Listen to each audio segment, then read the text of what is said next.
It's a brand new week. Good morning, everyone, and welcome. I am Nifemi Oguntoye. Our attention today is turned to Lagos, Africa's most populous city and arguably the continent's major financial center. Some would even say Lagos is one of the fastest growing cities in the world. Well, that depends on who's saying what and what data you're referring to. The question, however, this morning is how well is the state recovering economically from the pandemic, being the country's epicenter, and you also recall the monumental infrastructural and economic loss due to the violence we witnessed aftermath the EndSars protest.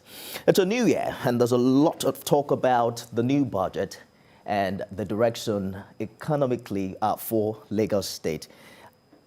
Honorable Commissioner for Budget and Economic Planning is here with me in the studio, Mr. Egube. Good morning to you. Good morning, Nifemi. You know, we see you here every new year for obvious reasons. Happy New Year to you. Happy New Year, Nifemi. We have heard the economic team at the fact behind figure session, and we just need to make certain clarifications and help Lagosians better understand what these figures are. But let me ask you this. We saw a pandemic, and then we also saw the EndSars violence late last year.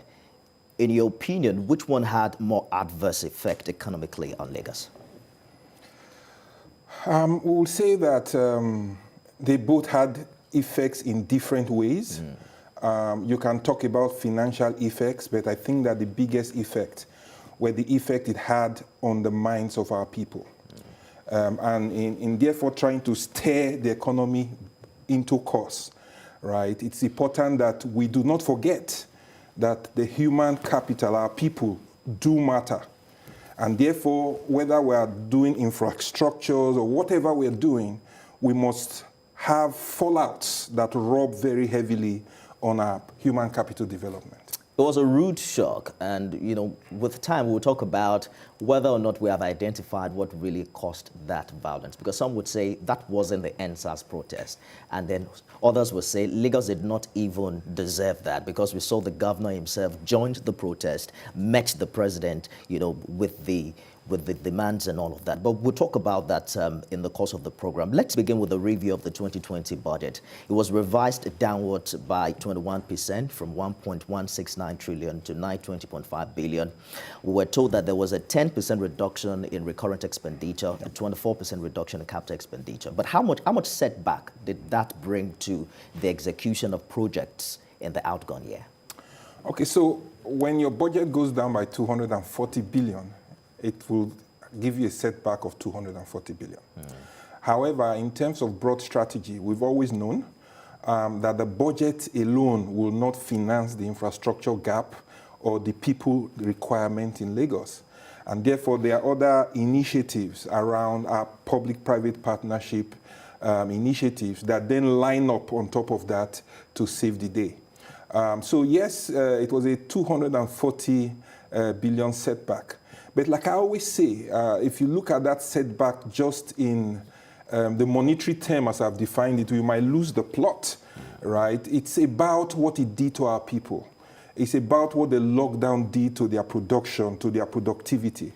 The vision of Lagos is to be Africa's model megacity, right? It's supposed to be a global economic hub and financial hub that is safe, that is secure, that is functional, and that is productive. So when its functionality and its productivity is tempered with, right, as a result of lockdown and restrictions, what you see is that the mind of the people need to begin to transition into a new normal. And as government, we must lead the people, the private sector, the entrepreneurs, and everybody in this particular direction. So that setback, right, is certainly more than 240 billion.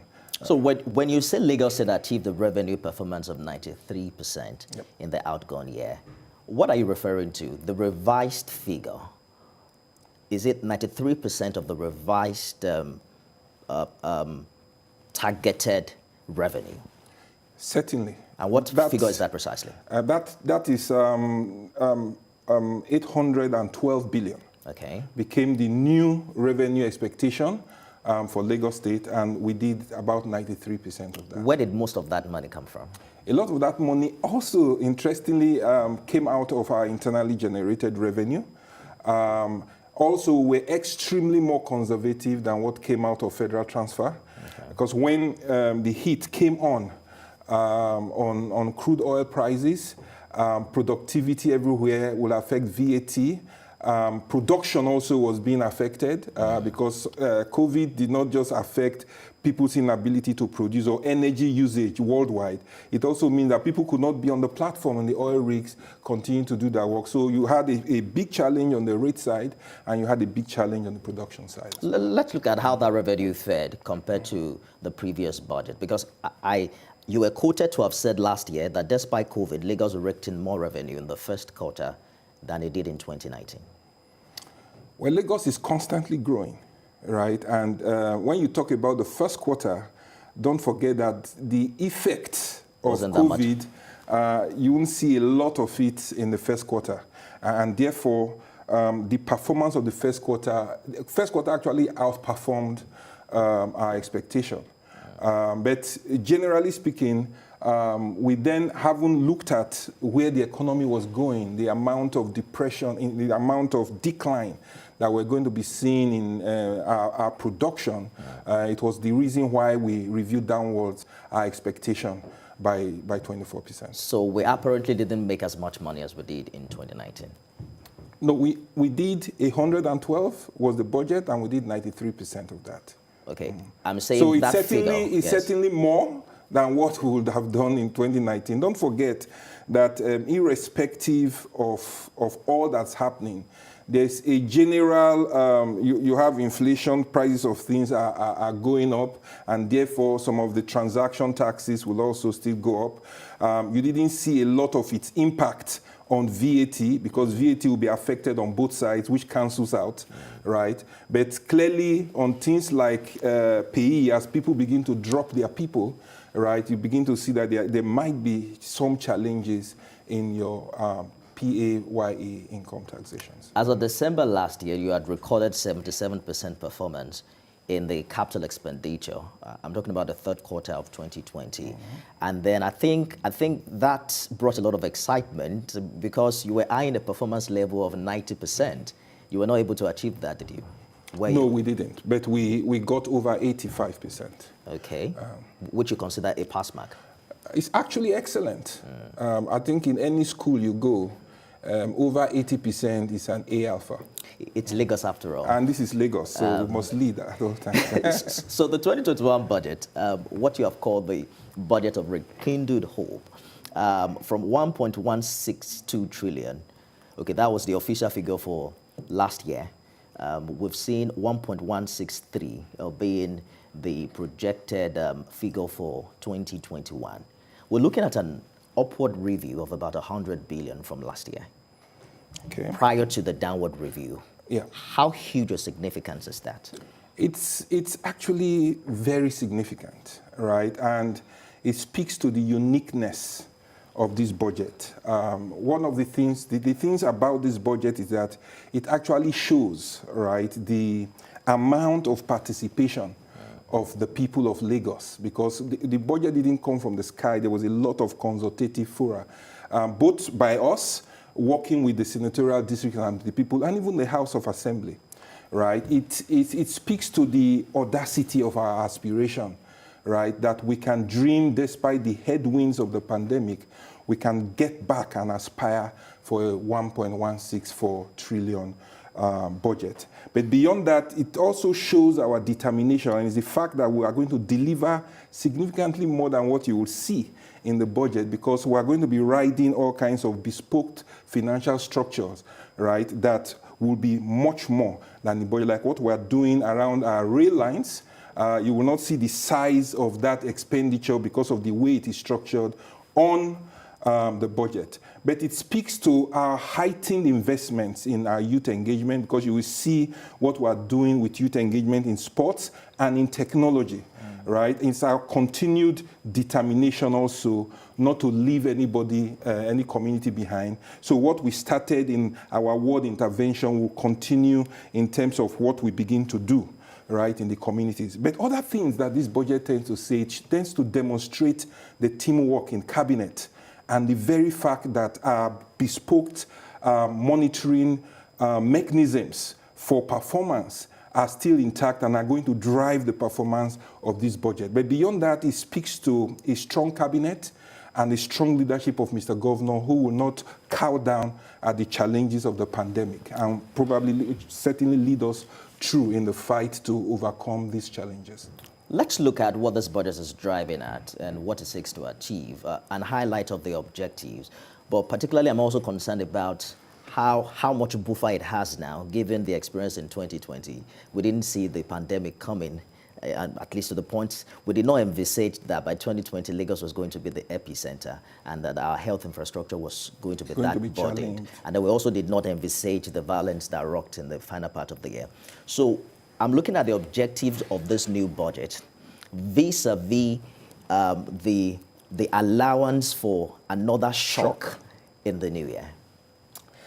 Okay, so when you look at the budget, you know, we came into government, Mr. Governor announced the themes agenda. And when you find changes like this happening, you want to test the themes agenda to be sure that it still holds out. And what we see very clearly is that, yes, it still holds out. Certain aspects of it are going to be heightened, but the themes agenda still covered the grounds that we sought to cover from the beginning. So in terms of objective, the mission driving this budget, one of it is to aggressively develop, right, and maintain our infrastructure. You see it in the vision. It's mission critical to continue to drive infrastructure. But from all that has happened, it's also important that we begin to create employment. And we also have found out that employment itself, trying to create employment without getting the people employable, will just be chasing very dry winds, right? So it pursues a lot in the human capital development space.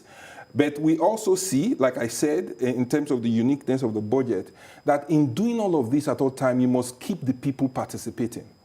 Because the intelligence of the class is not just the intelligence of the class captain, but the intelligence of the people in the class pulled together. And Lagos has a very high level knowledge base. I mean, we lead the country by far in terms of the cerebral capacity that is located in just this small geography, right? And therefore, we must be able to harness that intelligence together as government to deploy outcomes, right, that basically lead us closer to where we want to go to.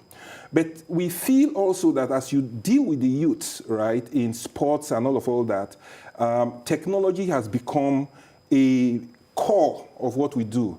With social distancing, technology comes to the front. All the while, we had said to ourselves that we wanted to be the technology hub of Africa. Right? And therefore, if we are going to leverage and leapfrog in that manner, then we needed to pay a lot of attention to technology. And so you will see that the budget to technology experienced a very big jump, about 238%, right? Because of all the things we seek to do. But we must improve our revenue collection mechanism, because all this expenditure without revenues only makes it a wish list, right? So we are developing simpler ways by which we'll get revenue going. And I talked about a public-private partnership, which Just before you go on, talking about revenue, you had mentioned that a significant percentage of your projected IDR is expected to be contributed by LRRs. Yep. I'm concerned about the burden of taxation aftermath 2020. One would have thought that this year is a year where entrepreneurs are going to, get some relief from government, given what they've gone through. But 512 billion naira, it looks like Lagos will say have to pay for this budget this year. Well, it is the government of Lagosians. It's not, the government does not come out of space. It is the people of Lagos who have sent us there that are giving the resource to back up their wishes and their determination to bring Lagos into a greater place. So it's not going to be an increased burden. We're not trying to tamper with the rate. We're just encouraging participation. So when we talk about participation, we're not just talking about voice participation or criticism participation, right, or verbal contribution, all of which are very important. But it's also to pay your commitments to your government, right, for your infrastructure and your people to be developed. So the idea is not to target increased taxation by way of increasing rate, is by way of increasing the volume that you collect because more people are participating and are committed to their Lagos. Is there any form of exemption for businesses that were hardly hit by, for instance, the EndSars violence? So we did quite a lot of things, not just the EndSars, even the pandemic destroyed quite or frustrated quite a bit of business, right? A lot of these are companies, and their relief really comes from their corporate income taxes, which are federal government taxes. But we have, through the Lagos State Employment Trust Fund, we are intervening, right, with giving out soft loans to get their working capital back to those who are qualifying. We also find out that it's important to also liaise very heavily. So you will see Mr. Governor engaging the presidency quite often, right, because certain aspects of those relief are things that need to come from the presidency. But beyond that, it's to make the platform around which we engage, and they engage us in a way that it is simple, right? It's much simplified and it's easy to operate. And sometimes you'll be shocked at the kind of outcome you get just by simplifying things.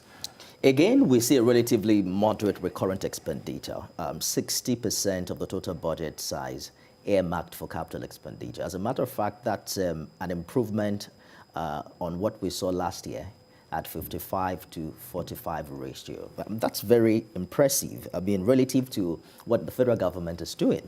Government has now promised to complete all ongoing projects captured last year, as well as others that were not started earlier.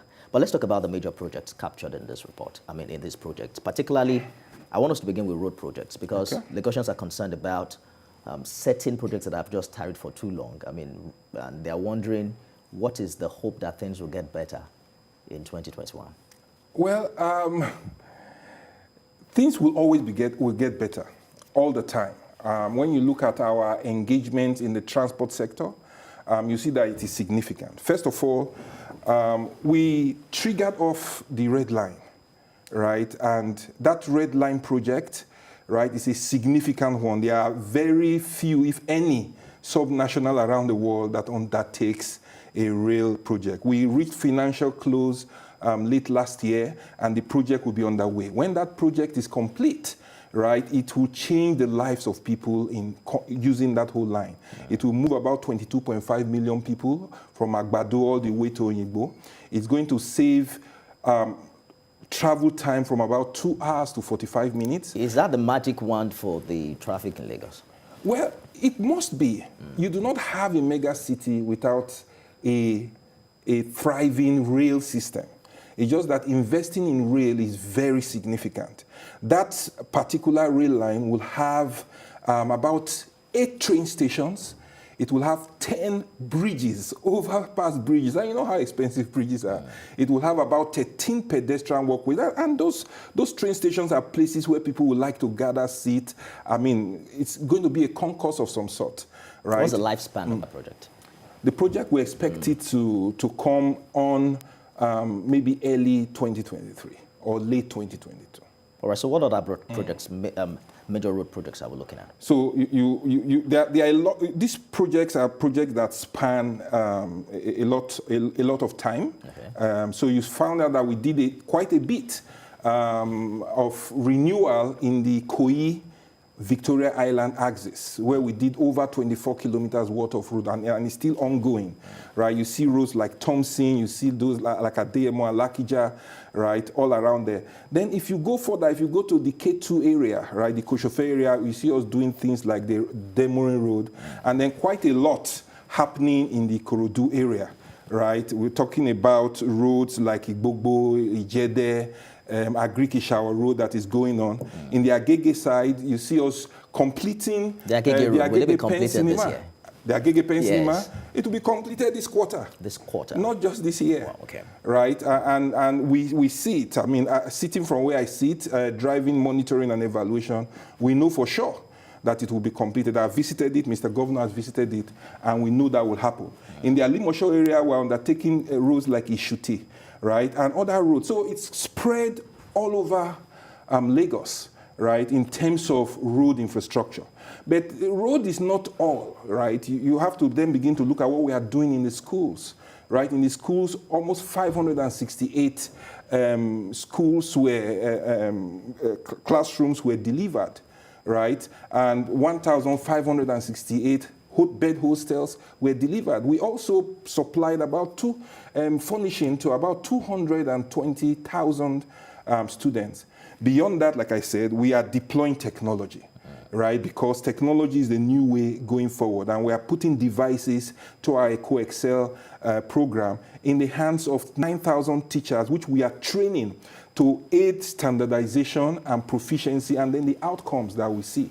Right? So we're focusing quite heavily on that. And we have a program to then put devices in the hands of the student. We're targeting about 500,000 to 1 million devices, just working with the participation also of the private sector. You talked about youth engagement earlier. Yep. And the need to employ more people. The entertainment industry is very key to Lagos. I don't know precisely how much money it's bringing in, but the branding alone is key for a city like Lagos. Is there any special intervention for them, given what they went through last year? Okay, certainly there's a provision with the LSTF focused on the creative, the entertainment, the hospitality sector. So that is that. But don't forget, again, sometimes we often forget it because it's not physical, that it doesn't matter how much resource you have, right? If your people are not ready to convert those resources into value, then it's challenging. I think the biggest Nigerian problem is a human capacity problem, because you have nations without oil and without solid minerals that are doing far better. So we have said to ourselves, when we talk about our mission being infrastructure development, right, it's not just infrastructure, but it's also people development, right? If the people are okay, and you see that we have pushed the envelope. This year, for example, our human capital development budget increased by 33% from 121 billion last year to 160 billion this year. And then we are looking at everything together. It is not just the formal, normal educations in primary, secondary, and the tertiary education. We're also looking very intensely at a vocational education. Okay. You need to look at your demography, for example, and say, okay, well, not everybody is the same. The level of poverty in the system is high, right? And therefore, vocational and technical education becomes a lot. For example, what we're doing with women in the Women Affairs Ministry and Poverty Alleviation, we've grown their budget by 93%. Right? In wealth creation, where you see a lot of vocational and skill-based training going on, we've grown that by 44%. There's a lot to talk about. Let's turn to the health sector. I've received quite a huge financial boost last year. There was the talk about the 20 billion naira COVID-19 intervention fund. Well, we're going to leave it to public opinion to decide how Lagos fared, how we're managing, the pandemic. There's what the opposition is saying, but there's also the bias of majority of the people who have commended government in that regard. But I'm particularly concerned about what you have called the health insurance scheme, representing over 23% increase provision in that sector. Can you shed more light on that? Okay, so when you talk about health, and I think when you have the opportunity to speak to the Commissioner for Health, he will throw a lot more light on that. But basically, health comes from two sides. You have the supply side and you have the demand side, right? And they both must work together. It doesn't matter how much hospitals you build. If the people can't pay for the service, then the hospitals will eventually die, actually, right? And it doesn't also matter, right, that the people must be able to access the healthcare on the supply side, but the health service also must be available. So we have pushed on two sides, right, to try and build the infrastructure, renovate the infrastructure, get it very fit for purpose. And we are doing that. So in 2020, we flagged off several projects which are continuing in 2021. We're trying to complete the furnishing and the equipping of the Mother and Child Care Hospital at Badagry. Badagry is completed. The one in Egube is almost 80% complete. We are renovating general hospitals in Isolo, in Ebute Metta, in Harvey Road. Right, and those are on the supply side. But beyond that, we're also trying to do very iconic projects. What we call the New Mercy Children's Hospital.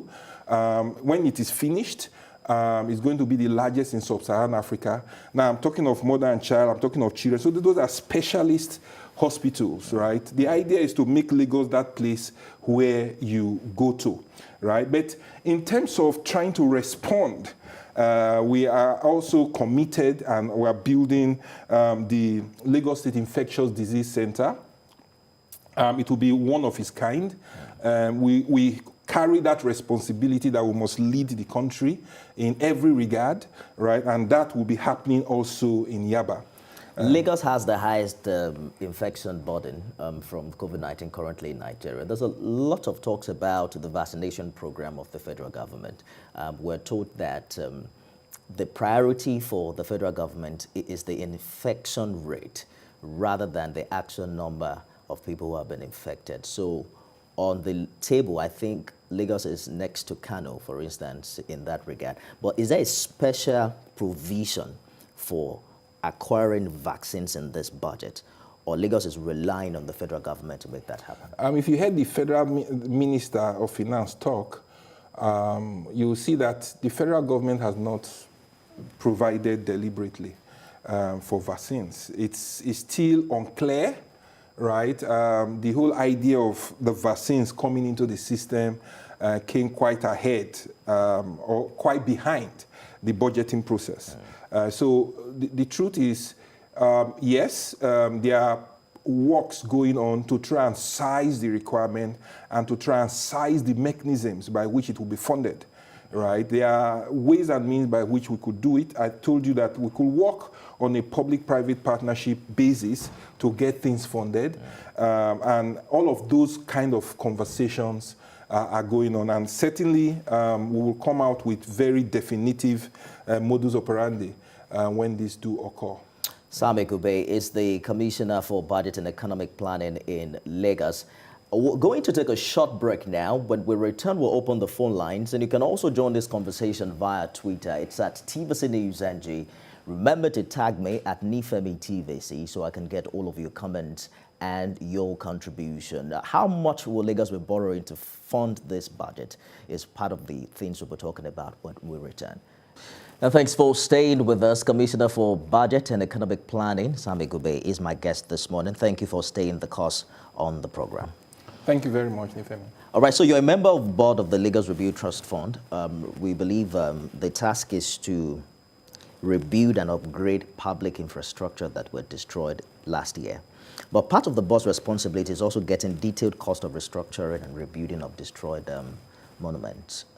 The governor at some point had made a rough estimate. I think I heard him say it would take close to ₦1 trillion to reinstate some of those things destroyed. Do we know precisely how much the infrastructure that were destroyed, really is?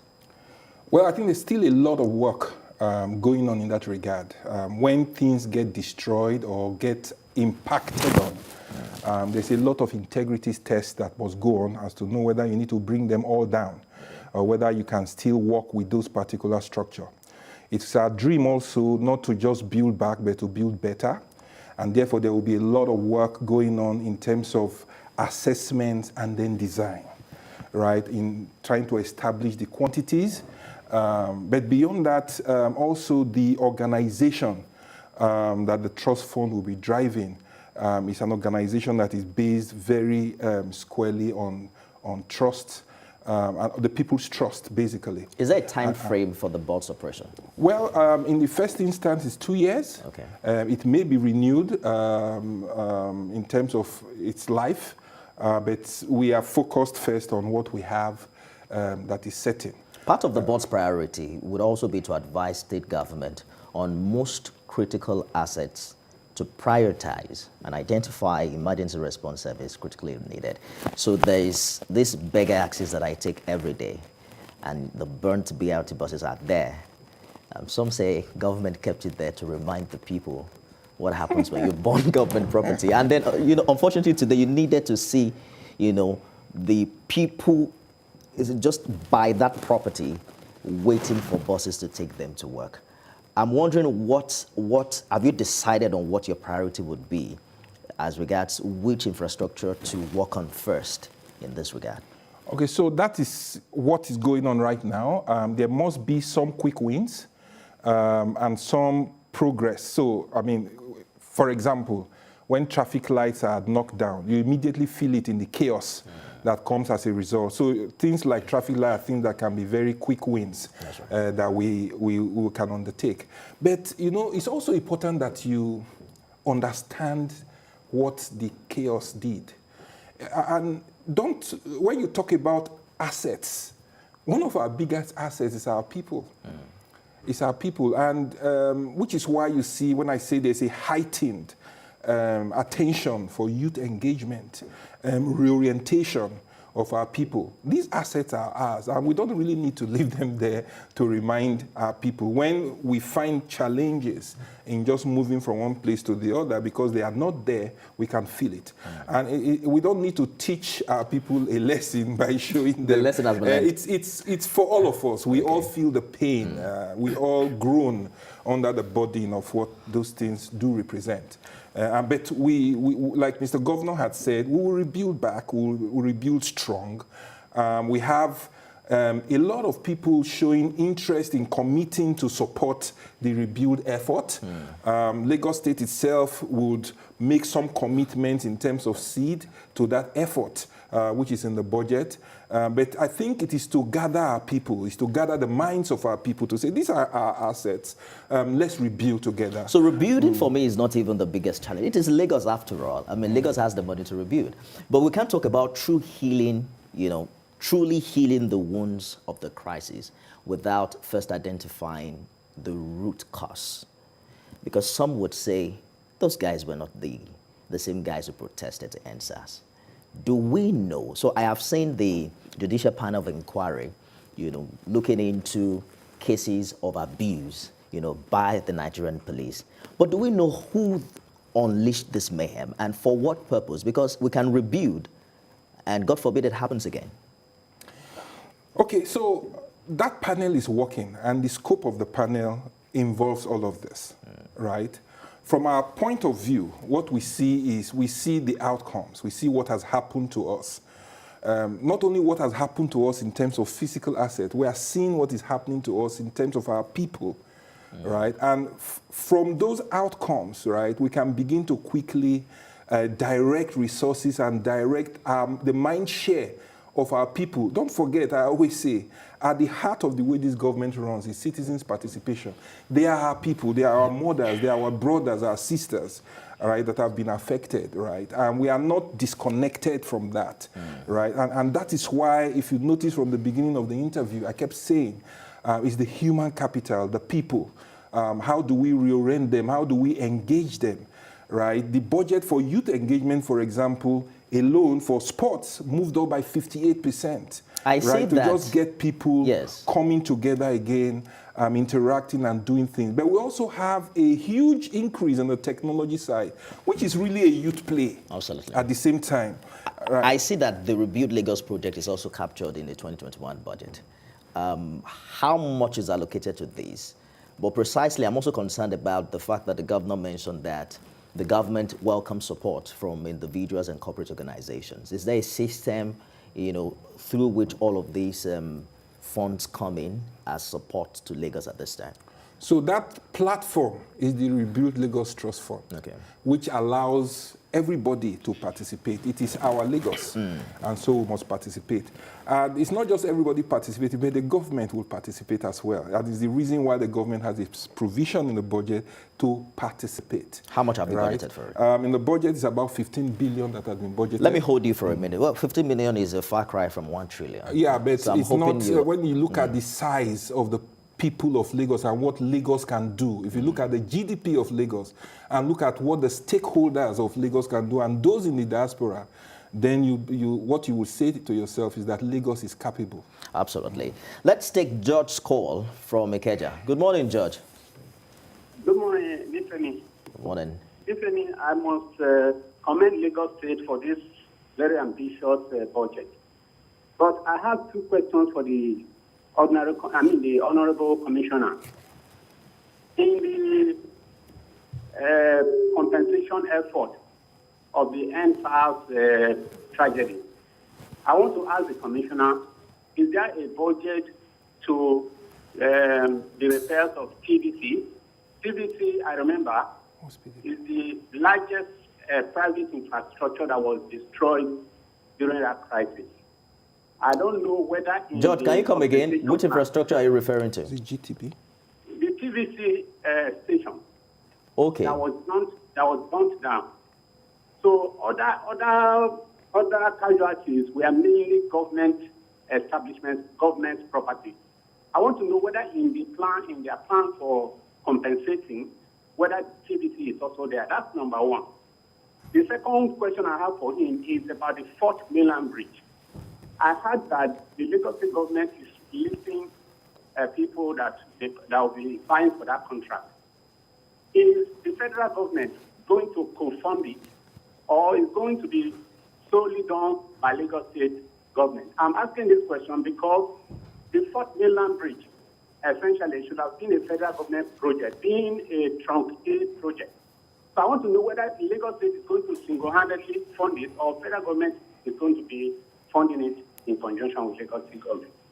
Thank you. Thank you, George, for your contribution. You want to respond to that question? Okay, yeah, George, it would be nice to respond. Thank you for the question. You know, while we were talking, we're talking about the destruction that happened, right? And it was not only government assets that were destroyed, but you had also a lot of private sector assets, and TVC is one of them. Now, I also did mention that rebuilding Lagos is not going to be an undertaking by the government alone, sitting alone. It was going to be a galvanizing of the contribution of every party put together. And we've had several meetings with TVC. We've tried to understand what their plans are, right? And whatever form of support that is reasonably required, we would do, right? So it's important that we understand that. So when you look at Lagos, right, what lifts Lagos up, like when you see in the pandemic, you see government acting, you see the private sector acting, then you see government working with the private sector acting, and all of that will be put to play. I understand, I know that an institution like TVC definitely has all kinds of recovery plans and will be open to supporting TVC as much as is possible. On the Fort Mainland Bridge, the plan is not to have a contract as such, as in give out a contract. It's going to be a concession, a PPP arrangement.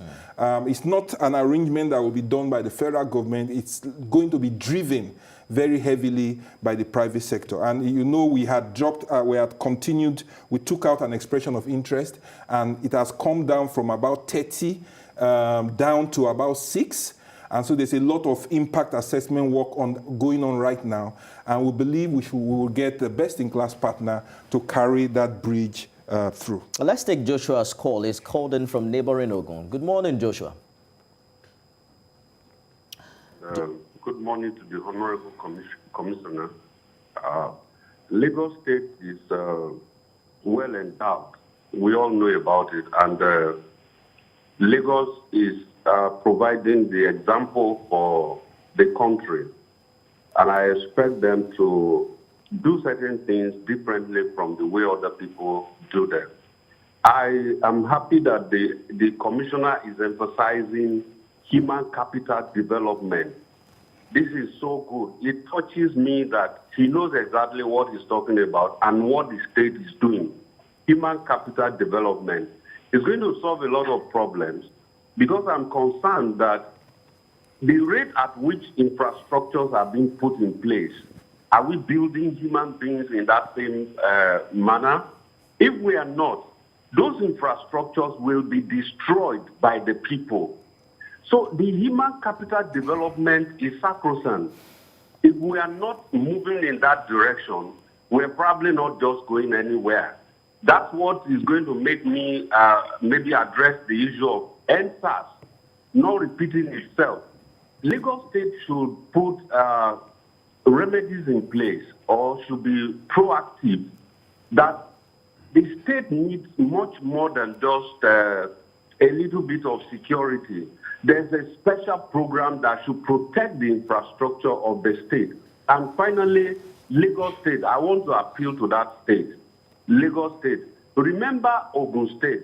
You see, no matter how big Lagos is, its neighbors would always amplify its success or failure. When you have poor neighbors surrounding you, they will drag you back. So Lagos should be deliberate about interfacing with Ogun State and driving the development together. You are not suggesting that Ogun is poor, are you, Joshua? Thanks. All right, thank you very much for your contribution. I'm not sure he got that, but I'm sure that Ogun is not doing badly at all when it comes to revenue generation. But let us look at the attempt to finance these budgets. The government is saying it will raise 100 billion naira through domestic bond to fund the deficit in the 2021 budget. So a lot of people are talking about the debt burden on the state. We are looking forward to see the debt revenue ratio probably rise to about 22% in the new year. Okay, so I want us to talk about utilization and sustainability figures. What are we borrowing for? And how safe currently is our borrowing when you look at domestic and international standards? Okay, you actually have thrown out all the figures, right? And I must thank you very much for that support. The truth is that it's not the size of the debt that is important. It's in how you service it. And it's how that debt service obligation puts pressure on your revenue sources. And what you've just said in terms of our sustainability is that it's moved from about 19% last year. When you add these borrowings, it then has come down to 22%. Now, that is still well within any standard for sustainability, which is somewhere between 30% and 40%. So Lagos is doing extremely well on the sustainability, and it's in the way we negotiate things. It's in the way Mr. Governor has significant experience in the finance industry. We have a very strong commissioner for finance. I have my background there as well, and we have a strong cabinet, right? One of the things we achieved last year was in renegotiating our loan book. And that renegotiation, what it did was to bring down the cost of those borrowings and even extend the tenor. What that means is that we're able to save about 12 billion, moving the interest rate from about 20 to about 12, and in some cases, single digits, right? That is phenomenal, right? And in moving forward, you see that we are positioning ourselves increasingly to have negotiated terms that are best in class, that are unmatchable in the country, and that present significant amount of value for the people of Lagos. Now, what will this debt be used for? If you see the size of the debt, it's 192 billion. What are we spending on capital expenditure? About 702 billion. So the capital expenditure will take on the entire the borrowing. Now, what does capital expenditure mean, right? Capital expenditure actually just means that we are putting infrastructure in place that will reduce right, the cost of doing business in the environment. So when our people and our businesses do better, they earn more. And then Lagos State in turn then gets more revenue as a result of the prosperity. Let me hold you very shortly. Egube has called in from Dokwemo. Egube, are you still there? Yeah, I'm there. Good morning. Good morning. And then good morning to you guys. Good morning. I don't have that in my mind. It is truly that the Lagos State government has a very good and vibrant cabinet. You know why? Why? Because the guys in the studio, he really know what he's talking about. Listen, you see, we people that voted for this government, we are the ones that are going to tell the government whether they are doing fine or not. I didn't think that he was telling us other side of the story this morning, as we have opportunity to call to this studio every time, as we always do. We'll be able to challenge him. But it is an opposite of that. Listen, I can tell you, in Dokwemo here, there's some street that I've never thought in my mind that it will be done. If you come to Dokwemo today, a lot of work is going on in the street. Because I wonder if there's no COVID, how this government is going to move fast. Because I give them that kudos, and then they should not be able to relate. And then another thing I would like Lagos State to invest on is technology. Because if there's technology, there's on security, because we don't want EndSars again. I don't think there's no COVID, there's no EndSars problem. I think Lagos State government, it could have gone more faster than this. And then about Ogun State, Mr. Joshua from Rewale, they say something. They should carry Ogun State along, because almost people, some people that are working here in Lagos, let's say 40% of them are living in Ogun State. And then there's some roads linked to Lagos State are very, very bad. They should be able to advise Ogun State. They should do the same thing that Lagos State is doing. Lagos State, they are always ahead of every state. Put those to you people, put those to the cabinet. You people should be not relent, and then God Almighty will help you. Thank you and good morning. Thank you very much. Thank you, Egube, for your contribution. I see the Honorable Commissioner nodding his head in approval. Well, you're lucky that someone who likes you called. Well, he's not calling from the air. He's calling from an environment where he can see things that we are doing. And I just like to thank him very much for those nice words, but also to assure him that we'll continue not to relent. I talked about technology. Our technology budget is grown by 298 from 8 billion to 32 billion. And the idea is to make Lagos that hub. In Africa. We are deploying a smart city initiative that will have about 2,000 intelligent cameras, facial recognition, number plate recognition. It will help us with security. It will help us also with a lot of traffic management. So we are going to be deploying a lot, even in the enforcement. Right? We are going to be using mobile handheld devices. We don't need any altercation with motorists. We just keep the evidence and make things happen. Right? Now, two of the speakers now have talked about our integration with neighboring communities. It is clear to us, right, that you can't succeed alone, right? And so, as a matter of fact, there's a lot of cooperation with Ogun State, with other states, with the Federation, and with our development partners. Let me take our last caller because of time. Kayode Jinodu has called in from Surulere. Good morning, Kayode.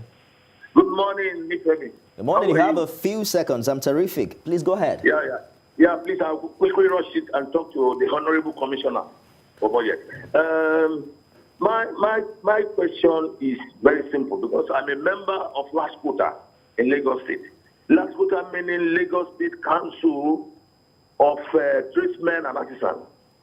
And I understand that our governor is very much in support of this council. Officially, we were informed that some amount of money will be given to our members. And I'm representing the Video Film Producers Association of Nigeria in Lagos State branch. So my members are really they are really eager to get this money.